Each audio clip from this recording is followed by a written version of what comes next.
Next guy on the list that I got, though, Mr. DMP, Joel Embiid. That's crazy you give him the name Mr. DMP. Mr. DMP. But it's extremely high. It might be a full Is he the highest? Yes. I got to think about who else is on your list, but as of right now, I would probably say he has the highest. I would still put him at around the 9-ish range with Jimmy Butler.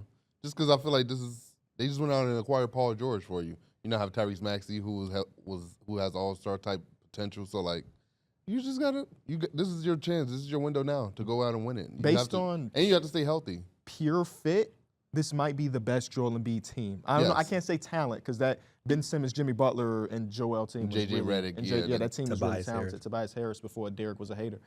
That team was really good. But as far as just fit, and this is number one, so I would say, yeah, it's pretty damn high, my guy. You're potentially the best person in the conference. Like, you want to be in that conversation. We have to see you go on a deep run. So this is the year. It has to be. It has to be this year. I thought it was a 9 or 10 going into this season until he got injured. And then it's like, oh, okay, now it's not as high. But it has to be higher than almost anybody in the league. Because, like, when you look at the overall talent from the last, 10 to 15 years, Joel Embiid's up there. Like, he's one of the most talented basketball players we've seen in a long time. And it's just unfortunate that he just can't get even to the conference finals. Like, he's always coming up short. And as long as they're on the court, there's just no more excuses left. Yeah. I mean, can't talk about Tobias no more. Can't talk about Ben Simmons not fitting. Can't talk about, whatever.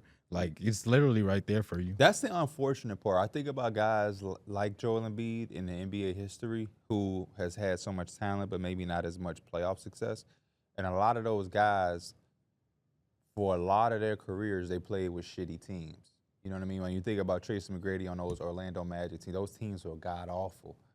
And it's like, we don't have that for Embiid because it's like you played with all-star, all-NBA level talent already. Almost all the time. You've always had one of those guys. And it's like, because we could easily just be like, oh, man, he always be hurt. He can't control being hurt. You know what I'm saying? Like, that's just the truth. You can't control being hurt. But it's like, damn, you be hurt, but then you also be playing with these talented-ass teams. Now, this is the best one you've ever had.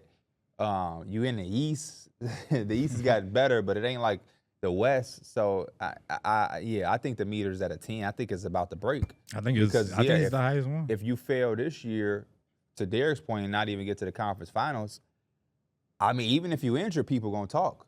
Even if you get injured. So it's a lot of pressure because I don't even think the injury case kind of saves you anymore like it once does. People going to feel for you because I think a lot of people want to see the best. There's definitely going to be sympathy, but it's like at that point, can we even rely on you or put you in that elite category of we trust him in the playoffs? Because I think that's where the conversation is going, even with that's how it happened for the Clippers. That's why Paul George is gone. Because it's y'all are always hurt. And at first, we was always like, well, they got hurt, you know what I mean? But at a certain point, it's like, all right, man, even if y'all get hurt, it's not an excuse anymore. Like, come on now, man. Come on. I think the conversation is like that for Kawhi. The only difference is Kawhi has been to the conference finals. He's been to the NBA finals. He's a 2-time champion, finals MVP.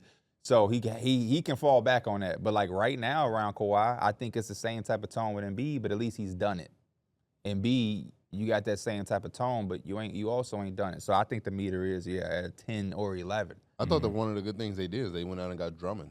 Drummond was such a good backup center for the Bulls, and Drummond's kind of resurged his career. So now I think he was a good backup with the Sixers too. He was. I was surprised they let him go, but money-wise, they probably had to. But seemed like the story for Drummond, right? He goes places and he hoop, but it's like he gotta go. Yeah, he was all right with the Nets, the Bulls, the Sixers. He's such a dinosaur in today's basketball that even if he has a really good season, he's not going to sign for more than 2 years, 15 for the rest of his career. He was cool with he played for the Cavs. He done play with. Did he ever play with the Lakers? Yes. Yeah. Okay. Yeah. So he did a lot of goofy stuff with the Lakers. That's the Drummond thing. But every one good highlight, you got 3 goofy things happening. And it's worth it at the end of the day. It is. It really is. The lob attempt with Torrey Craig. Yep. Oh, man. Yeah. I'm with should be on Shaq then. I think they was. Yeah. That was one of the craziest things.